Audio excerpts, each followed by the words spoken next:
Hey guys, it's around 2 a.m. here, and I'm wide awake. Again. I've been sitting here looking at this empty screen, questioning if I should even go ahead with posting this. But screw it. What if my experience helps even one of you? Okay, deep breath. Imagine this. Entrusting someone with your career, with your secrets, and having them turn it all against you. I reported my boss to HR for boundary pushing that gave me the heebie-jeebies, and they didn't just ignore me. They took my words and made a knife out of them and stabbed me in the back. Suffer with me, because this nightmare gets worse before it gets, well, not better, but real. It started about 2 years ago. I was 26, fresh out of a dead-end retail job, and I was finally getting what I believed was my big break. I'd just moved to Chicago. Big city dreams, right? Wind off Lake Michigan, that crisp fall air that makes you feel alive. I got a job at this mid-sized marketing firm in the city, the kind with glass offices and free coffee that's actually good. Junior copywriter, not much to write home about, but sufficient to cover a one-bedroom apartment, no roommates, naturally. That's when I, for the first time, really felt like I was doing something meaningful. That's when I met Alex. He was my boss, mid-30s, suit tailored. That killer smile that brightens up the whole room. No joke, he was cute in that effortless way. Tall, unruly dark hair, crinkly eyes when he smiled. But it wasn't like that at first. He was just nice. Took me under his wing from the first day. I'd arrive early, freaking out like crazy, bombing my first client pitch, and he'd pull me aside afterward. Hey, Sarah, that was great. But next time, start with a hook, grab, and like this. He'd show me, his voice enthusiastic, hands waving like he was painting the air. I remember sitting there, smiling, this warmth in my chest. Finally, someone who noticed something in me. We began getting lunch together. Nothing strange, just team things at first. The office had this little courtyard with picnic tables, and we'd sit outside on warmer days, eating deli sandwiches from across the street. He'd ask about my life like he was actually interested. So, what's your story, Sarah? Why marketing? I'd ramble on about growing up in a small Ohio town, how I always loved to write but never thought I could make a living at it. He'd also tell me things, divorced last year, no kids, committed to ladder climbing. It was comfortable, like bonding with someone who got it. Dialogue? I was lonely in that big city. No family members nearby, friends still back home. Alex came along and filled the gap without my even realizing. In the months that followed, our relationship evolved, but in small ways. He'd message me after work regarding work stuff, and then it'd get personal. Hey, saw this article on copy trends, thought of you. Or, having a bad day? Need to vent.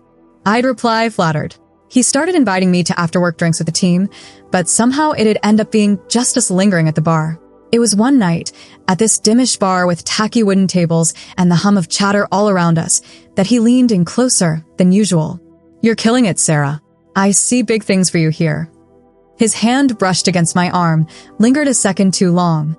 I pulled back, laughed it off, chalked it up to the beer. But inwardly, I felt a tiny alarm bell ring. Was that flirtatious? Nope, I told myself. He's just being nice. Friendly boss, right? The buildup was so slow, guys. Like boiling a frog. You don't notice the heat until it's too late. 6 months in, we were close. I'd tell him anything, too. My deadline freaking out, that one time I tanked in front while presenting, crying in the bathroom stall, things about my past, too, like how my ex cheated and left me shattered. He'd listen, really listen, with this piercing stare that made me feel heard. You are stronger than you think, he'd say, and would clench his shoulder like that. Small gestures count. A coffee on my desk with a post-it. Fuel for the genius. Invitations to brainstorming sessions that ran late, the two of us alone in his office, the city lights winking outside the window like stars. Then, though, the suspicion began to creep in. Little things that made me hesitate. He'd comment on my outfits more. That dress looks great on you, Sarah. It brings out your eyes. Compliments that were too personal. Texts at odd hours. Can't sleep. Thinking about our conversation today. I'd be lying in bed, my eyes fixed on my phone, the blue glow lighting my face, heart racing. Is this normal? I'd wonder, biting my lip. He'd find excuses at the office to be near me, leaning over my desk to help with edits, his breath warm on the back of my neck. In a staff meeting in the conference room with its long oak table and projector hum, he sat next to me, his knee against mine under the table. I shifted away, but he didn't. My stomach tightened. Audience, if you're watching this, you might be thinking what I was starting to suspect. This guy's crossing boundaries. But I gaslit myself. He's my boss. Don't overreact. Maybe I'm reading it wrong. It escalated one Friday evening. We were working late on a big campaign, deadlines looming, the office empty except for the hum of the AC and distant traffic below. I was at my desk, typing, when he came over with 2 whiskeys from his collection. To celebrate being nearly done, he said, clinking mine. We chatted, joked, but then his mood shifted. You know, Sarah, you're not like the others. You're special. He leaned in closer, his cologne filling the air, that bitter, woody scent I'd come to associate with him. His hand located my waist, pulling me in. I tensed, my heart racing into my chest. Alex, stop, I whispered, pushing him off me gently. But he wouldn't. Come on, we've got something here. Don't deny it. His lips brushed against my ear, and panic rushed through me. I pushed more forcefully, knocking the whiskey over, and dashed into the bathroom, locking the door. I slid down the tile wall, icy against my knees, sobbing. What the hell had just happened? My head reeled, flashes of all those innocent moments now tainted. He knocked softly. Sarah? I'm sorry if I misread. Let's talk. I didn't respond, just sat there, shaking, until I heard him leave. The next week was torture. He acted like nothing had happened, professional, but with this undercurrent of tension, smiles that never touched his eyes. I avoided him, but work made interactions necessary. My performance suffered. I'd just sit and stare at my screen, words blurring, reliving that night. Inner turmoil? I felt dirty, exposed. Like I'd let it get to this point. Why hadn't I caught on sooner? Friends, if you've ever experienced that grinding in the pit of your stomach, suspecting but questioning yourself, that's where I was. The reader may be screaming at the page by now. Report him. And yes, I did. Finally. It took 2 weeks to get up the nerve. I made an appointment with HR, Lisa, this straight-talking woman in her 40s with a bobbed haircut and a desk stacked with files. The HR office was sterile. White walls, an artificial plant in the corner, the slight scent of printer ink. I sat across from her, hands clasped together to avoid trembling. I'd like to report harassment, I whispered. I spilled it all out, the slow build-up, the touches, the nighttime incident. Tears sprang up as I told it, my throat tight. He's my boss. I trusted him. Lisa nodded, typing away on her laptop, her face neutral. Okay, Sarah. We'll investigate, discreetly. This is serious.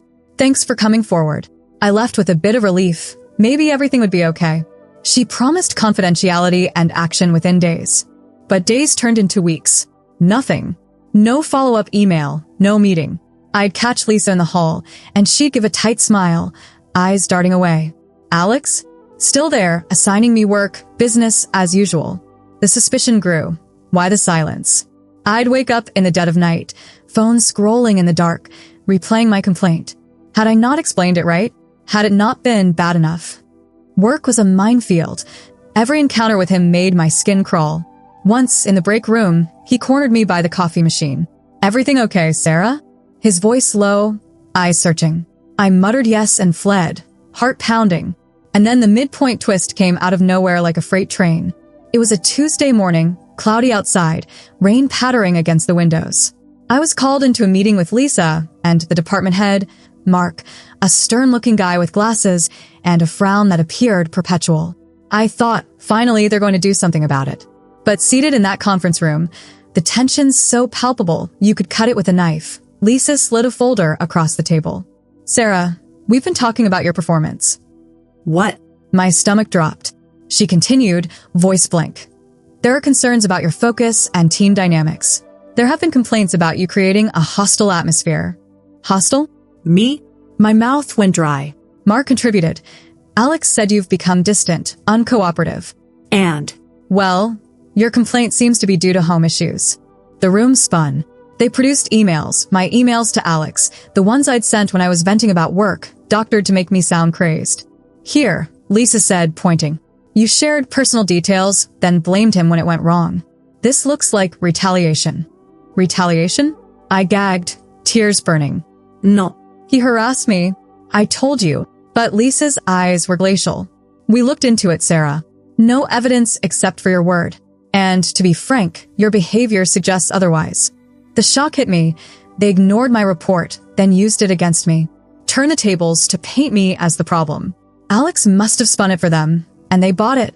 Or worse, covered for him. Maybe he was buddies with those in power. The betrayal sank in like icy water.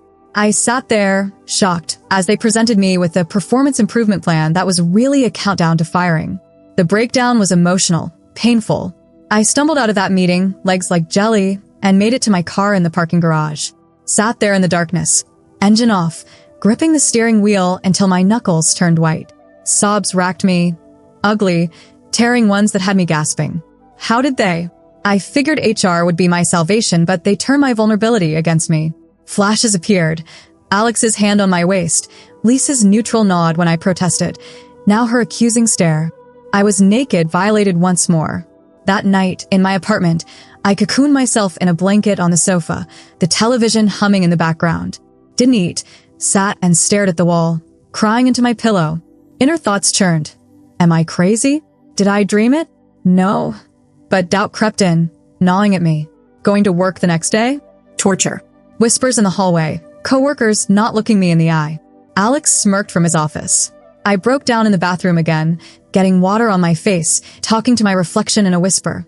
You're not the bad guy here. Though I certainly felt like it. Weeks blurred together.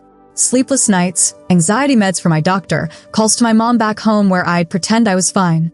Yeah, work's good. But inside, I was imploding, losing weight, snapping at friends. The slow burn of it all, accepting the fact that the system I'd trusted was rigged. HR didn't just dismiss me. They took what I'd told them and used it to gaslight me, protect the predator. It shattered my faith in everything. People. Justice. Myself. Yet this is the painful resolution, the self-realization that clawed its way out. On a rainy night, a month or so after I hit bottom. Alone in my kitchen, microwavable dinner congealing, I mechanically scrolled job sites. And then it hit like a lighthouse in the fog. This isn't my fault. I didn't ask for it by building that relationship. He manipulated, HR betrayed, but I survived. I documented everything, emails, texts, that HR meeting minutes. Talked to a lawyer friend, and he said I had a retaliation case. Wasn't simple, lawsuits frightened me. But the very next day, I resigned. Walked into Mark's office, voice steady though shaking within. I'm done. This place is toxic. Alex was not present, but I heard he got a talking to afterward, slap on the wrist. Now, I freelance, forging my own path. It's scary, bills pile up, doubts seep in, but I'm free. The realization? Strength isn't restraint.